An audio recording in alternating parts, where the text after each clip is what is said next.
All right, the Oscars were last night. Oppenheimer won most of the big awards. Some big awards for poor things, too. But listen, Ryan Gosling won people's hearts. Today on the podcast, a lot happened at the Oscars. The group chat is here. Let's go.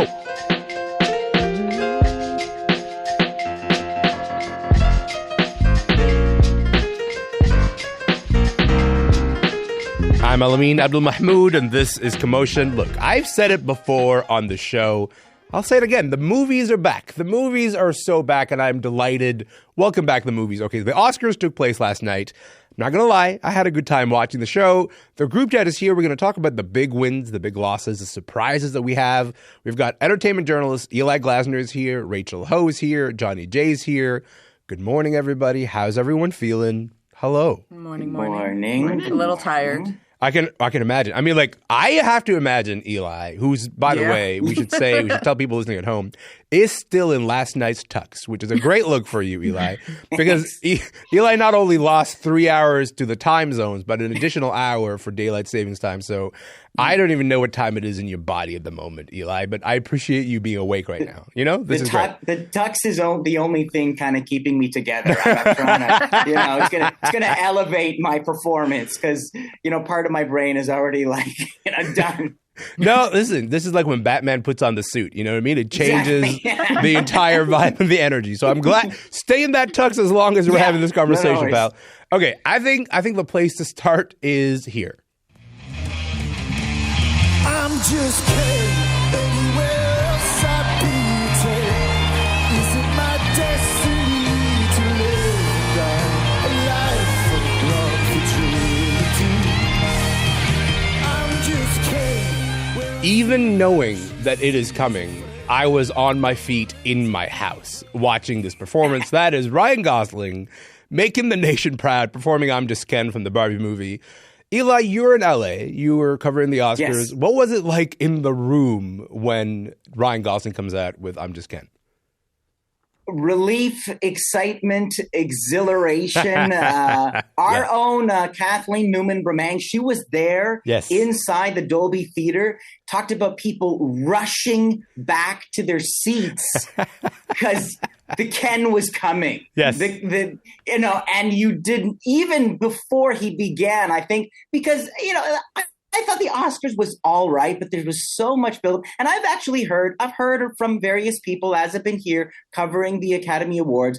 Gosling, great sport, but you might have thought, and it'd be okay that he was kind of done with it all. Yeah. It's been like putting on his game face, watching Downey win every award. Yes. But bless his plastic Ken heart. He went out there. And for me, it was the joy, working the crowd, Greta Gerwig belting it out, this reaction shot at the end before they cut to break. And she was just ecstatic, just gold. Yeah, it really, honestly, Rachel, it felt like the energy changed by 1,000, the minute that he sort of started performing the song. And I should say this because this is the song I'm Just Ken was nominated for Best Original Song at the Oscars. It did not win. That award went to Billie Eilish for the same, also nominated for the Barbie movie. What Was I Made For as a song. But you were rooting for I'm Just Ken, and then you see that performance. How did you feel watching that performance?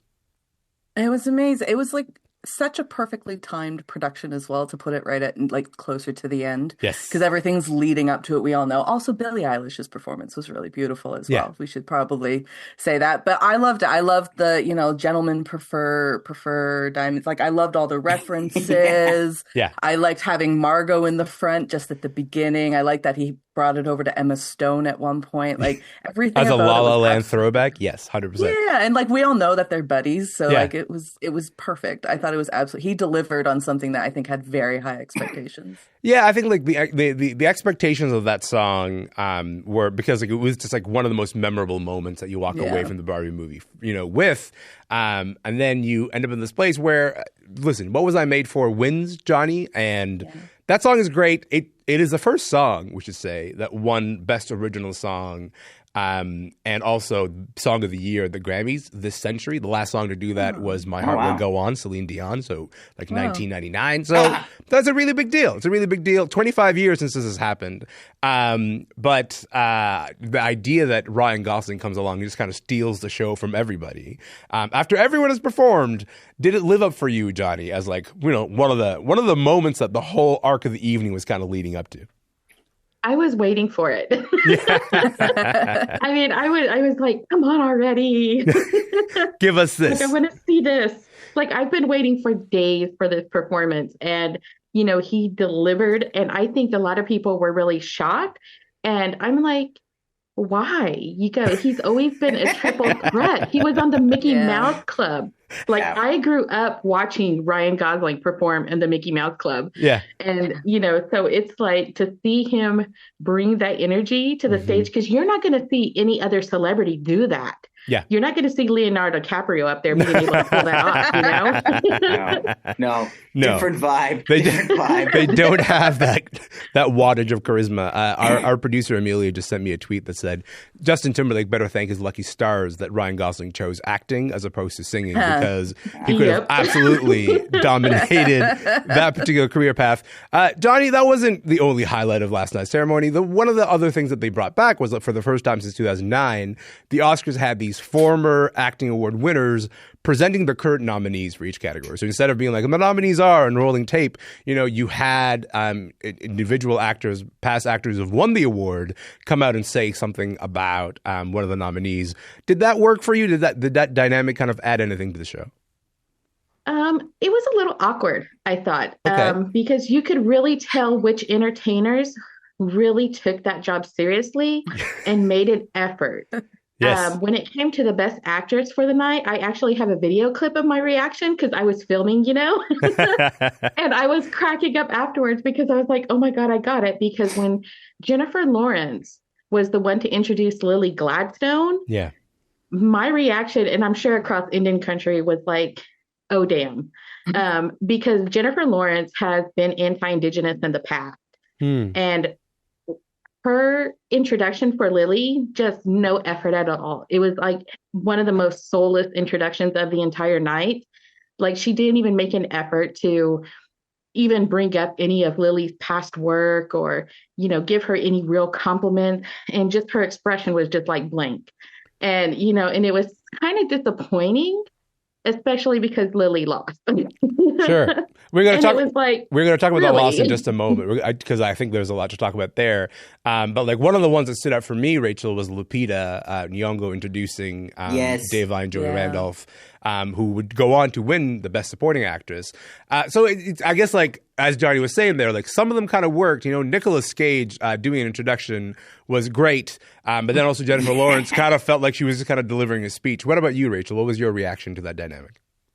I liked the format. Generally speaking, I like that format. I think it's a lot. It should be more personable if you choose the right people to do it. I did notice that Jennifer was a little stale. I love Nicolas Cage. I've been watching that over and over again. But I think it's kind of awkward at times, though, too. Like, I agree with Johnny, because they're clearly reading off of the teleprompter, but they're also trying to look at the person at the same time. So it can be a bit awkward. And also when they keep saying, like, my friend, my friend, my friend, and you think, are they actually friends? I don't know. Do you guys hang out? I don't know if you hang out. I don't know if they really are. But overall, though, I like the idea of the format. Jamie Lee Curtis to Jodie Foster. Oh, that was beautiful. That worked. Yeah, I agree. But you're right. You're right, Rachel and Johnny. Like, it's a test of authenticity. Yeah, I like the idea because it's the Academy leveraging what they have. Like, you have actors, you have talent, use that star power. But I guess they're not that great actors, because sometimes you can kind of tell when they're just, you know.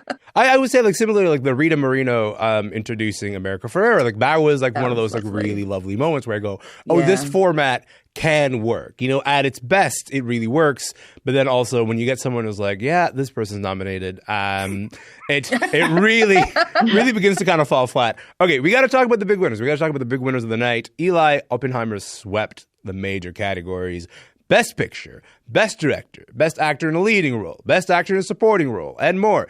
It was kind of widely regarded as the heavy favorite going into this thing. What'd you make of the wins there? I mean, you can complain about the predictability because we've been talking about, and I have been predicting.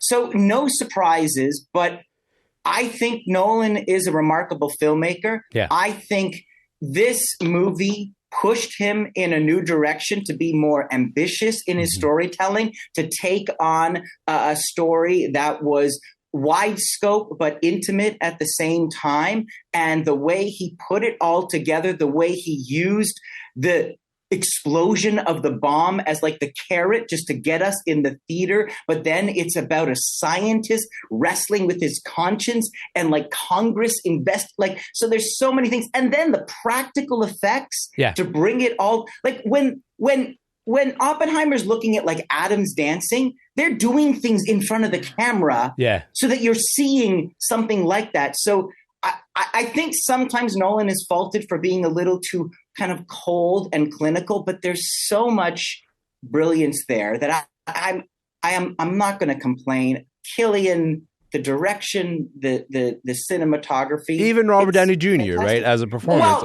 I mean Downey, like the amazing thing for me, I thought we were going to have a contest of Gosling versus Downey for the entire award season, and I think Gosling realized, yes, master, and just stepped aside because Downey's superpower is self-deprecation. He is so good. The charm offensive has no limits. And even last night, just classic stuff. I'd like to thank, my like bad child, like just that was how he opened his speech. I'd like to thank my bad childhood in the Academy in that order, which is a very winning line, right? Like he's at his most self-deprecating, and he worked.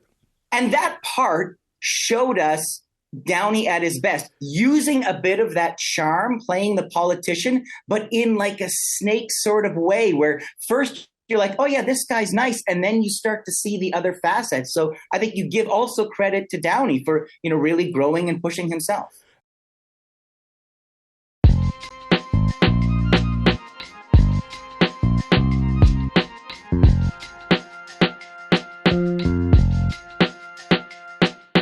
Rachel, the other big winner of the night was Poor Things. Let's listen to this. Mm-hmm. The other night, I was panicking, as you can kind of see, happens a lot, that maybe something like this could happen. And Yorgos said to me, please take yourself out of it. And he was right, because it's not about me. It's about a team that came together to make something greater than the sum of its parts. Emma Stone accepting the award for actress in a leading role. That is Emma Stone's second win. Last one was for La La Land 2017. It won Poor Things also won costume design, makeup and hairstyling, production design. Rachel, do these wins make sense for you? Yes. For me, it was between Poor Things and Barbie. Okay. For a lot of those awards, especially production design. I was surprised that Poor Things won it, but because I had predicted that Barbie would take a lot of those awards, to be honest. Sure. But I was very pleased that Poor Things did, because I prefer it. I think it's the better movie. I think it's so imaginative. It's incredibly quirky. Everything about that film, it was one of my favorites of last year, and Barbie didn't quite stick it with me personally. Yeah. So I was really pleased to see that Poor Things won. In terms of Emma Stone, I know we're going to get into it a bit later, but it was interesting. That was an interesting choice for the Academy to go one way or the other. But in terms of the below, let's get into it. Let's get the award. Get into it now, man. Get into it. Go. What are your thoughts on her win? Emma's performance for me was probably my favorite. I have to say, I really enjoyed it. I thought it was fun, but I really wanted it to, because I thought Lily Gladstone's performance was just as good, if not better. You know, like it's the two of them were truly neck and neck. And it would have just been, I was disappointed for Lily. I was really, really disappointed for her. But at the same time, I have to admit, I'm not necessarily upset that Emma won. Right. I do wish that Lily had won, though. Eli, I'll come to you in a moment on this. But Johnny, what's your view on Emma's win?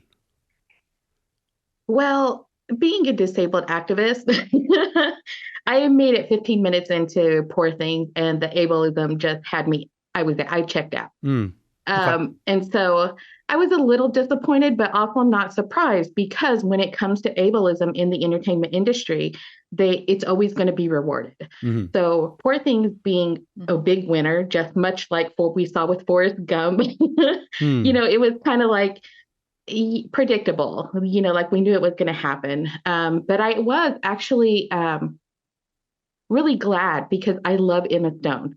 Yeah. I want to say that up front. I love her because she is so quirky and she just brings so much to every character. Like that character is memorable for a reason. Mm-hmm. And so like, I don't fault Emma Stone, but like I kind of see those underlying layers, like of ableism and how that's kind of like celebrated within the entertainment industry. On a subconscious level, because people kind of want to see that overcoming adversity kind of thing, coming into your own. And it was supposed to be more, I feel like it was supposed to be a little satirical take of like female empowerment, but I don't think it really hit. I think it missed the mark.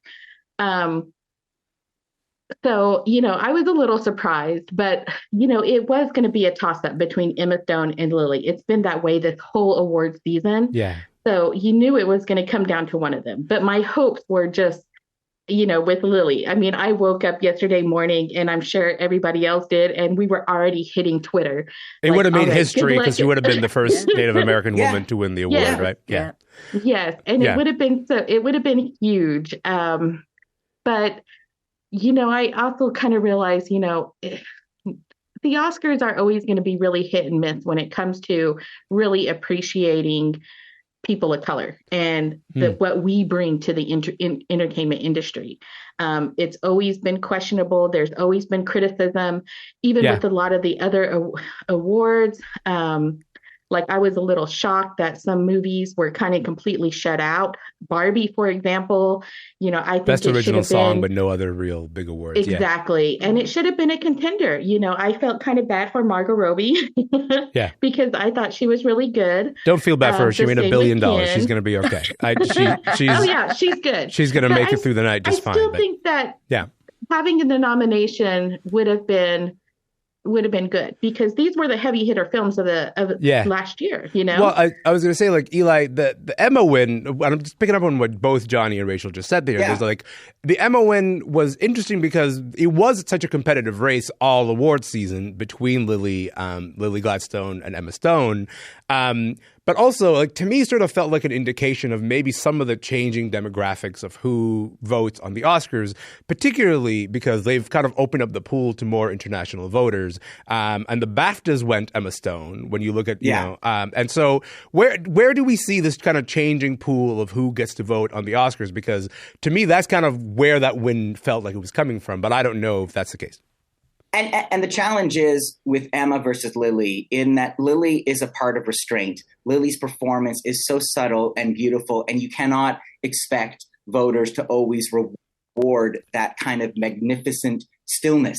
Yes. Whereas Emma gave you emotion and exuberance. But the international angle is really fascinating because it was not just Emma in Poor Things, directed by Yorgos Lanthimos. It was also Godzilla -1, winning in visual effects, directed by Takashi, a movie with a $10 million budget, beating out freaking Guardians of the Galaxy. It was Miyazaki winning in animation, beating out the remarkable Spider-Man Across the Spider-Verse. Justine Triet, right? Justine Triet winning for best screenplay. Anatomy of a Fall. Yeah, French movie. The Academy's been very aggressive, bringing in new members and bringing in a more, I think, globally representative body. You look at Parasite, you look at what's happening. I think what we're seeing is an attempt of the voters to reflect a world of cinema, not just a Western version of cinema. And we are seeing that reflected in some of the wins. And that is a beautiful thing because there is so much more than just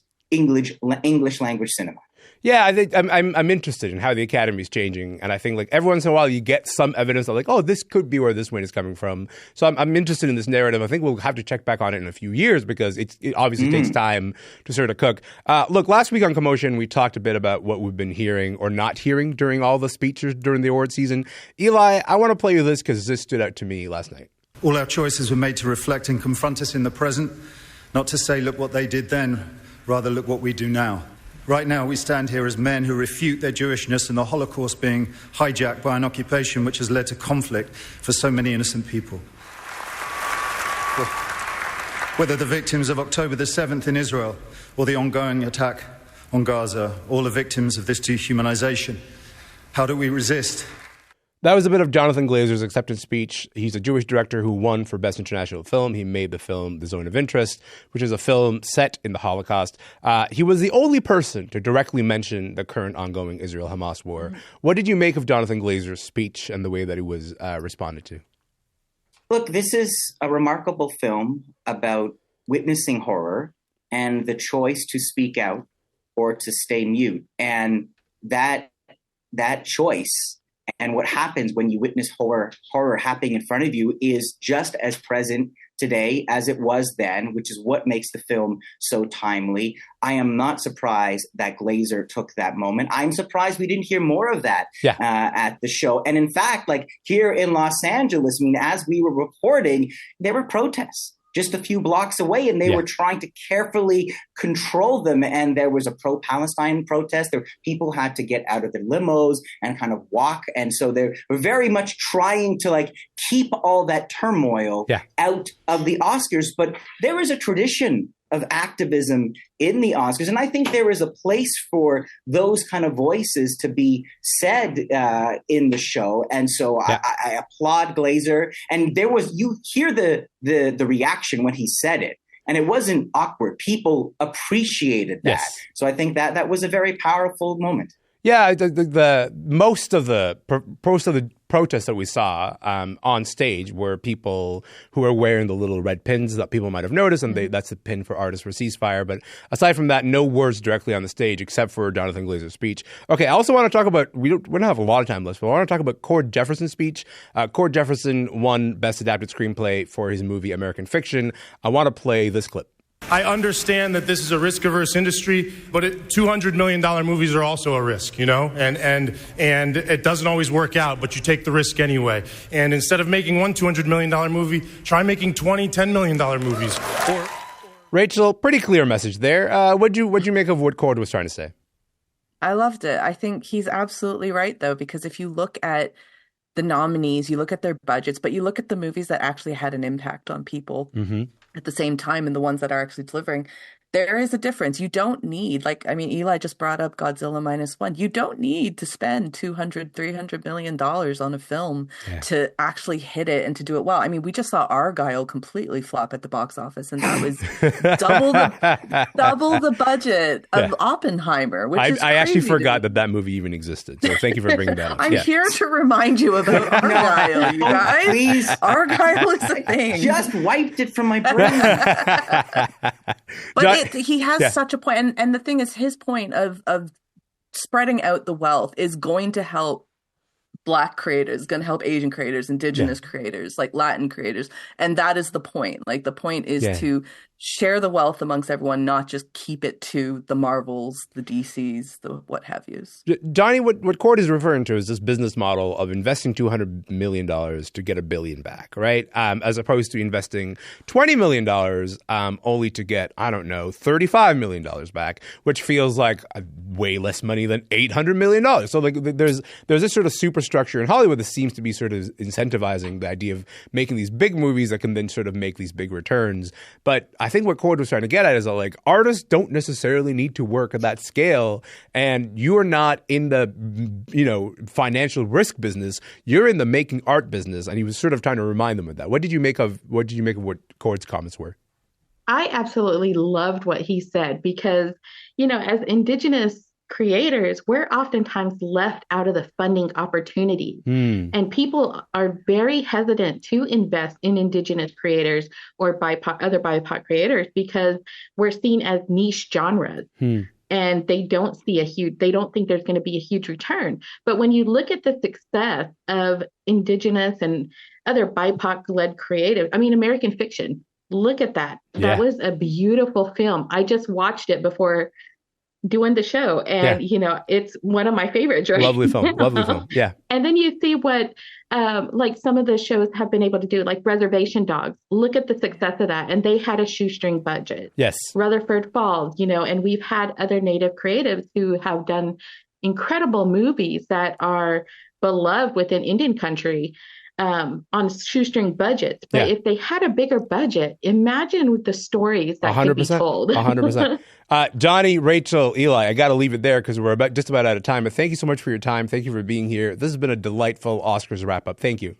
All righty. Thanks, y'all. Appreciate it. Bye. Eli Glasner is a senior entertainment reporter at CBC. He's in LA. Johnnie Jae is a culture critic and founder of the website A Tribe Called Geek. She's in LA. Rachel Ho is a film critic at Exclaim Magazine. She's in Toronto. For the full list of the Oscar winners, you should go to cbc.ca/entertainment. That is it for the show. My name is Elamin Abdul Mahmoud. Hey, we are going to be back tomorrow. So you know what? I will see you then.